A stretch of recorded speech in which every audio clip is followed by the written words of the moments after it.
Okey, selamat datang ke penerangan kita hari ini. Kalau anda baru pertama kali dilantik jadi pengurus, anda mungkin tengah pening fikirkan tentang personaliti pekerja anda, kemahiran mereka dan macam mana nak satukan mereka semua jadi satu pasukan yang hebat.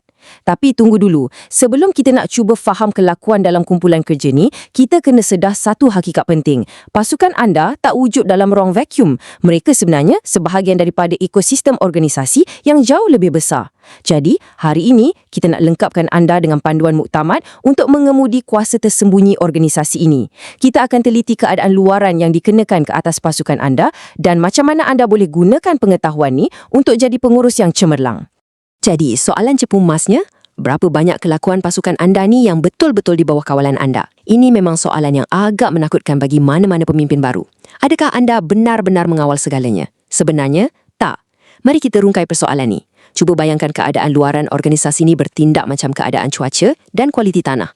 Anda ibarat seorang tukang kebun, anda boleh menyiram pokok, anda boleh letak baja. Tapi pada masa yang sama, anda tetap tertakluk kepada musim, jenis tanah dan undang-undang alam kat sekeliling kebun anda tu. Sebagai pengurus, pasukan anda sangat dipengaruhi oleh kuasa makro dari pihak atasan. Memahami hakikat ini adalah satu kelegaan yang besar sebab ia bukan sahaja dapat kurangkan tekanan anda, tapi juga bagi anda kelebihan untuk mengurus jangkaan dan bina strategi yang jauh lebih berkesan. Untuk memudahkan pemahaman, kita akan pecahkan lanskap yang kompleks ni kepada 4 modul yang sangat praktikal. Pertama, strategi dan autoriti. Kedua, peraturan dan sumber. Ketiga, motivasi dan penilaian. Dan keempat, budaya dan ruang kerja. Kita akan mula dari peringkat makro organisasi sampailah ke susun atur meja fizikal pejabat anda. Okey, jom kita terus masuk ke bahagian pertama, strategi dan autoriti. Kita akan lihat macam mana pengaruh peringkat atasan menetapkan hala tuju bagi hampir setiap perkara yang pasukan anda buat. Perkara yang crucial di sini ialah sebelum anda sempat bersua muka dengan pasukan anda buat kali pertama, pengurusan tertinggi syarikat dah pun tetapkan matlamat besar dan had yang anda kena patuhi. Pihak atasan inilah yang tentukan sama ada syarikat nak kurangkan kos, tingkatkan kualiti atau selaraskan operasi. Kenapa ini penting untuk anda tahu? Sebab strategi inilah yang akhirnya menentukan jumlah sumber yang akan anda terima untuk siapkan kerja. Contohnya, kalau strategi utama tahun ini adalah penjimatan, anda mesti bersedia awal-awal untuk bimbing pasukan anda buat lebih banyak kerja tapi dengan sumber yang jauh lebih sedikit. Dan pada masa yang sama, pastikan semangat mereka tak luntur. Dan jaduan ini dengan sangat jelas menggambarkan apa yang berlaku bila ada krisis atau perubahan besar dari atas. Sebagai pengurus yang juga bertindak sebagai jurulatih, anda wajib sedar yang keputusan peringkat tinggi macam pengecilan organisasi secara langsung akan membiakkan rasa takut dan konflik dalaman antara pekerja anda. Cuba bayangkan 3 senario dunia sebenar ni. Senario pertama, syarikat tiba-tiba umum pengecilan operasi drastik. Pasukan anda automatik akan rasa bimbang tentang jaminan kerja mereka dan ini terus cetuskan ketegangan sebab semua orang nak bersaing untuk kekal relevan. Senario kedua, pengurusan nak selaraskan operasi dan tiba-tiba masa projek dipendekkan separuh. Masa yang suntuk ni buatkan mereka terpaksa bekerja di bawah tekanan yang melampau. Senario ketiga, bajet kena potong. Jadi, pasukan tak dapat peralatan moden yang mereka sangat perlukan. Benda fizikal macam ni akan terus bunuh motivasi dan kualiti kerja harian mereka. Tugas anda sebagai pemimpin baru, kenal pasti tekanan ini bukan sebagai sikap buruk pekerja, tapi sebagai reaksi normal terhadap cuaca organisasi yang sedang melanda. Jadi, bila cuaca tengah buruk dan pasukan mula bimbang, macam mana nak uruskannya? Di sinilah anda mesti bergantung bulat-bulat pada struktur otoriti rasmi.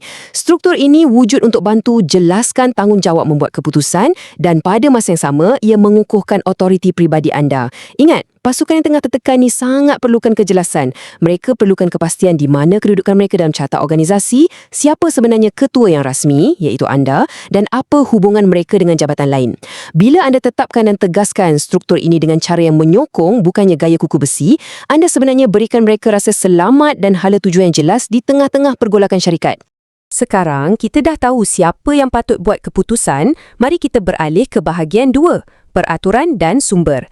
Kita akan teroka alat dan sempadan operasi yang ada dalam tangan anda. Mungkin dengar perkataan peraturan rasmi ni macam bosan dan merumitkan kan? Tapi sebenarnya, kalau anda pernah rasa buntu atau keliru sebagai pemimpin baru, ingatlah yang peraturan rasmi ini adalah kawan baik anda. Organisasi buat peraturan, dasar dan skop kerja ni atas satu maklumat utama untuk menyeragamkan tingkah laku pekerja. Bila peraturan ini jelas tertulis, kelakuan pasukan anda akan jadi sangat konsisten dan cukup mudah untuk diramal. Anda tak perlulah nak pening kepala cipta undang-undang baru setiap hari. Gunakan saja dasar yang dah sedia ada ni sebagai panduan objektif untuk mendisiplinkan pasukan. Dengan cara ni, teguran anda akan nampak profesional. Satu lagi perkara yang sangat menarik ialah macam mana keseimbangan sumber ni boleh ubah dinamik pasukan sekelip mata. Kita bercakap tentang benda yang nyata tau, wang, masa, bahan dan peralatan. Kalau bajet mewah, pasukan anda dapat guna alat moden, kerja jadi lancar, semua orang gembira. Tapi bila sumber ni terhad, ia serta-merta melumpuhkan aktiviti harian mereka. Sebagai pengurus, peranan anda di sini adalah untuk bertindak bijak menetapkan keutamaan alat yang paling penting. Kalau bajet kena potong, jangan diam je. Berterus terang dengan pasukan anda. Tanya mereka, okey, antara banyak-banyak alat ni mana yang paling kritikal untuk kita terus jalan? Teknik ini sangat berkesan. Bila mereka rasa dilibatkan cari penyelesaian kreatif, mereka takkan ada masa nak cari salah sama sendiri. Terus ke bahagian 3, motivasi dan penilaian. Jom kita bincang siapa sebenarnya yang dibenarkan masuk ke kebun kita ni dan macam mana kita nak pastikan mereka mekar dengan cantik. Hakikatnya, anda mungkin tak selalu dapat kemewahan untuk pilih sendiri satu persatu ahli pasukan anda tu.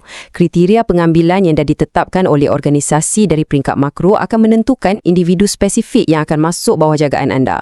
Maksudnya, anda mungkin mewarisi pekerja dengan macam-macam jenis latar belakang, tahap kemahiran dan ragam. Sebagai pengurus baru, janganlah merungut pasal pekerja yang anda dapat. Sebaliknya, kenal pasti kekuatan unik setiap pekerja yang dah pun melepasi tapisan HR tu dan bijak-bijaklah selaraskan kebolehan mereka dengan tugas yang bersesuaian. Sebagai pemimpin, ini satu konsep yang anda wajib kuasai. Macam mana syarikat anda buat penilaian prestasi dan bagi ganjaran. Metrik penilaian syarikat ni secara langsung akan kawal fokus harian pekerja anda tau. Cuba semak semula. Adakah organisasi anda bagi ganjaran berdasarkan usaha individu secara bersendirian atau usaha satu pasukan? Kalau sistem tu cuma pandang pencapaian individu, siap sedialah untuk tengok pasukan anda mula bersaing antara satu sama lain dan melebihkan diri sendiri berbanding kumpulan. Tapi kalau bonus dan ganjaran dikira berdasarkan hasil kerja sepasukan, secara semula jadi mereka akan bekerjasama. Jadi sangat penting untuk anda pastikan cara anda beri motivasi harian tu selari dengan cara mereka dinilai pada hujung tahun. Dan kita dah sampai ke bahagian terakhir, bahagian 4, budaya dan ruang kerja. Mari kita jenguk persekitaran psikologi dan fizikal tempat pasukan anda habiskan masa bekerja setiap hari. Kalau tadi kita cakap pasal cuaca, sekarang fikirkan budaya syarikat ni sebagai tanah kat kebun kita. Tanah ini yang menetapkan sempadan ketat tentang tingkah laku apa yang okey dan apa yang langsung tak boleh diterima. Memang betul, pasukan khusus anda tu nanti akan perlahan-lahan wujudkan sub budaya dorang sendiri. Contohnya, mereka mungkin lebih santai sikit atau suka buat mesyuarat ringkas sambil berdiri. Tapi ingat, apa-apa pun sub budaya yang anda bina, ia mesti berakar dalam tanah budaya utama organisasi. Kalau syarikat tu jenis yang sangat mementingkan formaliti dan ketepatan masa, anda tak boleh pandai-pandai nak langgar aturan tu. Fahami kualiti tanah ini supaya benih yang anda tanam tu hidup subur, bukan ditolak keluar oleh sistem. Perasan tak betapa pentingnya reka bentuk fizikal ruang kerja? Benda macam susunan kerusi meja yang nampak remeh ni sebenarnya bagi impak besar gila. Arkitek yang reka ruang tu secara tak langsung boleh wujudkan halangan literal atau cipta peluang interaksi untuk kumpulan anda. Lokasi peralatan macam mesin pencetak, pencahayaan sehinggalah tahap gema bunyi. Semua ni akan pengaruhi sama ada pasukan anda mudah berborak sesama sendiri atau terasing kat kubikel masing-masing. Kalau anda perasan pasukan anda macam kurang berkomunikasi, cuba ubah keadaan sekeliling. Mungkin dengan sekadar alihkan susunan meja atau sediakan satu sudut kecil tepi pantry untuk mereka sembang santai, masalah komunikasi kumpulan anda boleh selesai sekelip mata. Jadi, untuk kita simpulkan semua ni, jom kita pandang dari sudut yang lebih luas. Dari strategi pengurusan atasan, struktur rasmi, sistem ganjaran, hinggalah kerekaan meja pejabat anda, semuanya adalah persekitaran luar yang membentuk realiti pasukan anda. Anda tak perlu rasa lemah semangat hanya sebab anda tak boleh ubah dasar-dasar syarikat ni. Sebaliknya, manfaatkannya. Gunakan peraturan tu untuk bagi struktur, bimbing pekerja anda melepasi krisis bajet dengan penuh rasa empati dan gunakan ruang kerja yang ada untuk rapatkan hubungan dorang. Akhir kata, saya nak tinggalkan anda dengan satu persoalan ini. Adakah anda dah bersedia untuk berhenti peningkan kepala fikir benda di luar kawalan anda dan mula melangkah berani sebagai ketua tukang kebun yang pakar untuk pasukan baru anda? Percayalah, anda mampu lakukannya. Selamat memimpin!